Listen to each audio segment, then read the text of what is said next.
The Eva8 has always been one of my least favorite shotguns in all of Apex, and I often would not even pick it up. But after learning more about it, I am confident enough to use it off of drop. Do you want to become a master at using the Eva8, or at least not suck at using it? Do you want to stop avoiding it off of drop? Then stay tuned for this masterclass on how to use the Eva8 shotgun. The first portion we're going to get into is the stats. Now before you click off, the stats for this gun are very important, as they are with any gun. So if you want to become the best at using it, you must know the stats to the weapon. So anyways, the first thing you need to know is that the gun holds 8 shells in each drum magazine. Along with that, each one of those shots shoots in an 8 pattern, aka why it's called the Eva8 shotgun. Each pellet does about 8 damage to the head, no matter what color helmet you really use, and it does 7 damage to the body or leg. So this essentially means that the only difference between landing all headshots is 1 pellet difference, or 1 damage increase per pellet. But moving on from there, these damage numbers do not change over range. So if you're able to hit your target with these pellets from a long range, they don't change at all, which is really nice. Something that you should know is that for the shotgun bolts,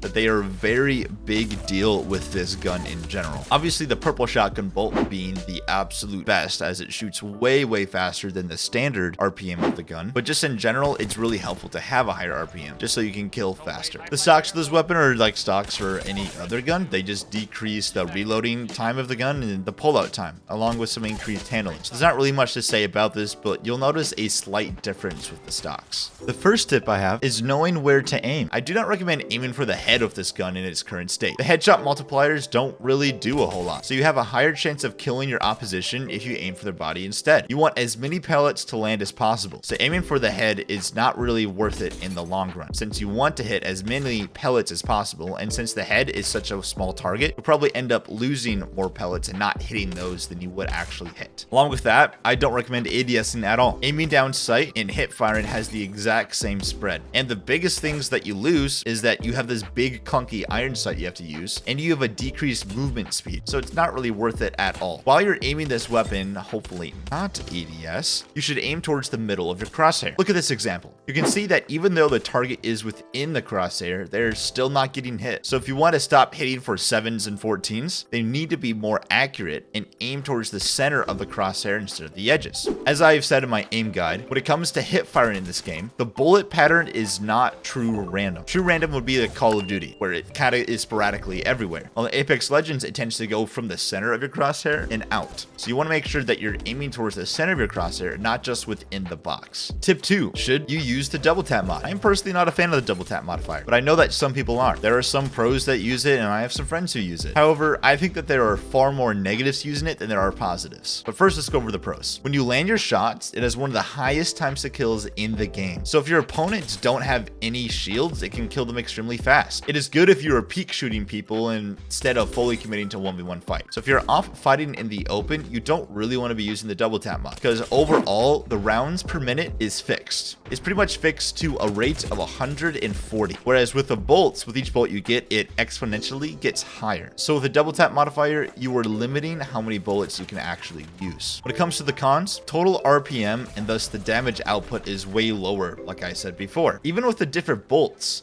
the bolts, along with the double tap modifier, don't increase your round per minute by that much, if any at all. It's only by around 1 round per minute per upgrade towards the bolt. So it's not worth using at all unless you just don't have any bolts at all. In that case, then you probably should use double tap. If you don't find any bolts at all, that is the only reason why you should be using double tap, in my opinion. Unless you were used to using it, it's kind of clunky to get used to, and it doesn't really work that very well. So overall, I don't recommend using it at all. But if you want to, then by all means, go for it. Tip 3 is to know the optimal range for use. The closer you are to your target, the better, obviously, but at some point, it does seem stupid to even use it. Furthest that I would consider to use it would be around the 10-meter mark. Anything after that is not really worth it to use, and I would strongly recommend against it. Just to reiterate again, aiming down sights does not tighten the spread of the gun at all, so don't even bother aiming down sights and lowering your strafing speed. And when should you use the gun? During the early game, you can for sure use the gun to engage in fights. You have plenty of of damage inside those drum magazines to kill off around 2 blue shields easily. But that is if you hit all your shots. A person with a white shield will die extremely quickly with around 3 shots, but anything above that will take exponentially more work. Mid to late game, I would not recommend using this gun to open up fights. Instead, use it to close them off. If you get a crack on an opponent, then use it to finish them off. Or if you hit them for a good amount of damage, then use it instead. Using a precision gun first,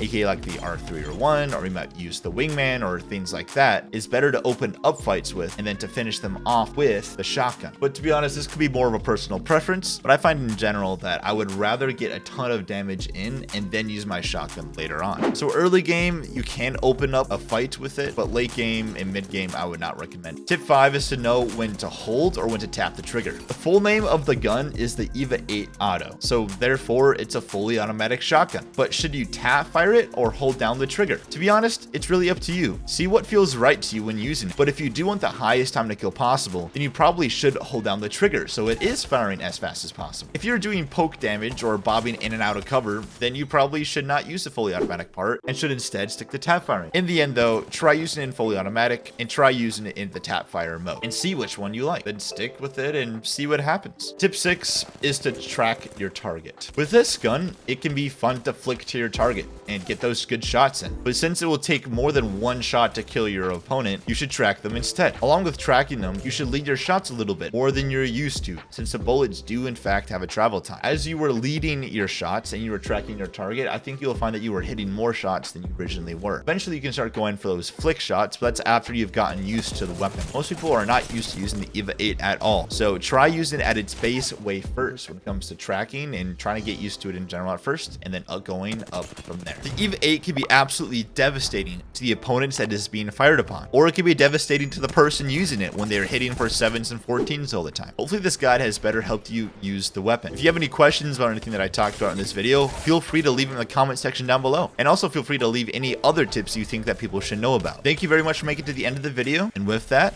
I will see you in the next one.